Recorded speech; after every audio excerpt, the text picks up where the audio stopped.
Halo teman-teman semuanya, apa kabar? Hari ini saya akan presentasi tentang penjualan risol mayo melalui platform digital. Sebelumnya, teman-teman semua pasti tahu dong sama risol mayo, cemilan yang mudah dibeli kapan saja, di mana saja, praktis, dan pastinya enak. Nah, sebelum saya mulai presentasi saya hari ini, alangkah baiknya kita kenalan dulu. Karena sesuai kata pepatah, tak kenal maka tak sayang. Walaupun udah kenal, belum tentu sayang. Perkenalkan, nama saya Cynthia dengan NIM 31222258. Saya kuliah di Universitas Serang Raya atau biasa disebut Unseran. Presentasi saya hari ini untuk memenuhi tugas mata kuliah e-commerce dengan dosen pengampu, Ibu Sri Wulandari SSI MBA. Ya, kurang lebihnya seperti itu. Kalau begitu, saya mulai presentasi saya hari ini. Nah, di bagian pertama ini ada pendahuluan. Sedikit latar belakang. Di era digital ini, perkembangan teknologi informasi telah membawa banyak perubahan, termasuk di dunia bisnis. Transaksi jual beli yang dulu dilakukan secara konvensional, kini beralih ke sistem digital atau e-commerce.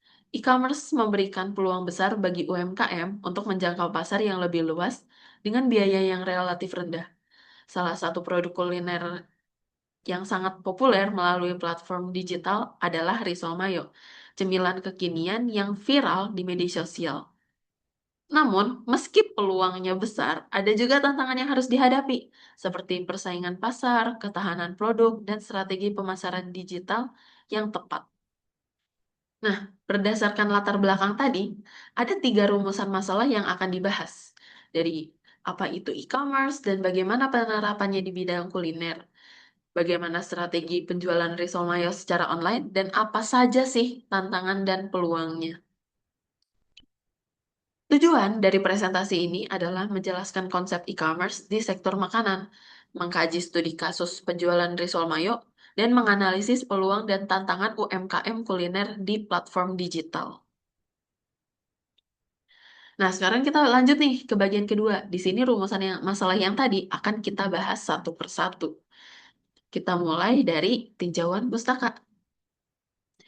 E-commerce sendiri itu diartikan sebagai segala bentuk transaksi komersial yang dilakukan melalui internet. Dalam sektor kuliner, platform seperti GoFood, GrabFood, dan ShopeeFood sangat membantu dalam mendistribusikan makanan. Selain itu, strategi digital marketing melalui media sosial, konten visual, dan influencer terbukti efektif dalam meningkatkan penjualan. Media sosial kini menjadi ekosistem bisnis, bukan hanya tempat hiburan. Pasca pandemi, e-commerce juga terbukti sebagai solusi utama bagi UMKM tetap bertahan. Nah, ini ada profil produknya nih. Risol mayo itu risol modern yang berisi mayones, telur, dan daging asap atau sosis dibalut kulit tipis, dilapisi tepung roti, dan digoreng renyah. Rasa gurih, creamy, dan tampilannya menarik membuat produk ini nih digemari sama semua kalangan, terutama anak muda dan pekerja. Selain mudah dibuat, bahan sederhana risol mayo juga dikemas dengan eksklusif untuk menarik konsumen. Lihat tuh, ada gambarnya. Cakep kan? Menggoda selera banget loh. Nah, dalam strategi penjualannya, kita itu bisa memanfaatkan beberapa platform digital seperti Instagram dan TikTok untuk konten visual, promosi, dan tren, atau juga bisa untuk membagikan testimoni yang udah dirasakan sama konsumen-konsumen kita. Lalu ada Shopee Food, GoFood, GrabFood untuk pesan antar.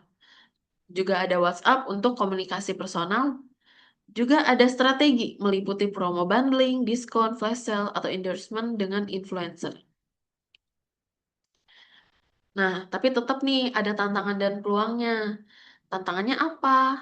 Tantangan yang dihadapi antara lain adalah ketahanan produk yang cepat basi, persaingan yang ketat, dan biaya operasional yang cukup tinggi. Walaupun ada tantangan, tetap ada peluang. Apa sih peluangnya? Ada banyak peluang di pasar yang luas, tren makanan online yang terus meningkat, peluang inovasi rasa, dan kolaborasi dengan influencer atau kafe. Selanjutnya ada analisis SWOT. Kekuatan risol mayo itu mempunyai rasa yang unik, modal kecil, dan mudah dibuat, tapi ada kelemahannya. Daya tahan produk yang pendek dan sulit untuk dikirim jarak jauh. Peluangnya juga besar karena tren konsumsi makanan online. Dan ancamannya adalah persaingan ketat serta harga bahan baku yang bisa naik kapan aja. Lalu ada rencana pengembangan. Untuk pengembangan dalam jangka pendek, kita itu bisa memfokuskan kualitas produk dan pelayanan. Misalnya dengan sistem feedback otomatis.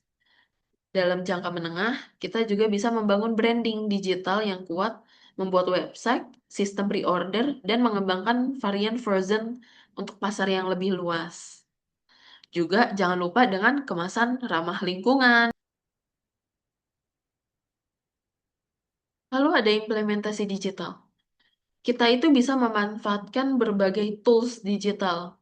Untuk pesanan dan penjualan, kita bisa menggunakan GoBiz dan Shopee Food Partner, manajemen keuangan dengan buku warung atau maju, customer relation management bisa dengan WhatsApp Business, Google Forms, dan untuk mengontrol stok, kita bisa pakai Google Sheet, dan untuk pemasarannya, memanfaatkan analitik media sosial dan iklan digital.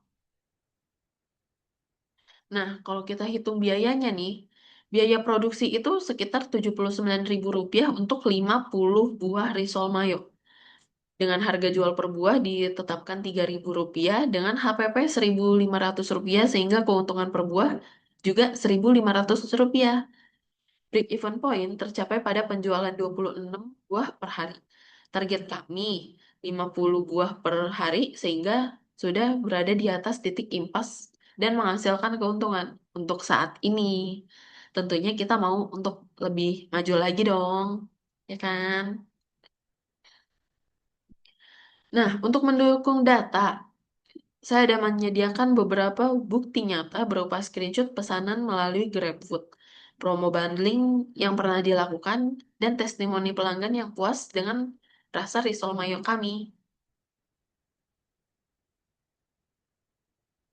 Nah, masuk ke bagian terakhir nih, penutup. Jadi, kita itu bisa menyimpulkan bahwa e-commerce memudahkan UMKM seperti penjual risol mayo untuk menjangkau pasar lebih luas. Dengan biaya rendah, risol mayo sendiri diminati karena rasanya enak, praktis, penampilannya menarik. Tantangan tetap ada, tapi peluang lebih besar bila kita bisa memanfaatkan strategi digital marketing, inovasi produk, dan menjaga kualitas. Nah, terakhir, ada sedikit saran, seperti selalu tingkatkan kualitas dan inovasi produk, terapkan strategi digital marketing yang terarah dan konsisten, dan diversifikasi produk. Misalnya membuat versi frozen untuk memperluas jangkauan pasar. Dan juga gunakan media sosial dan tools digital secara maksimal untuk promosi. Oke, udah selesai sampai di situ. Sekian presentasi dari saya. Mohon maaf yang sebesar-besarnya jika masih terdapat kekurangan dalam presentasi saya hari ini. Saya akhiri presentasi saya pada malam hari ini. Terima kasih sudah mendengarkan. Sampai ketemu lagi di video selanjutnya. Bye.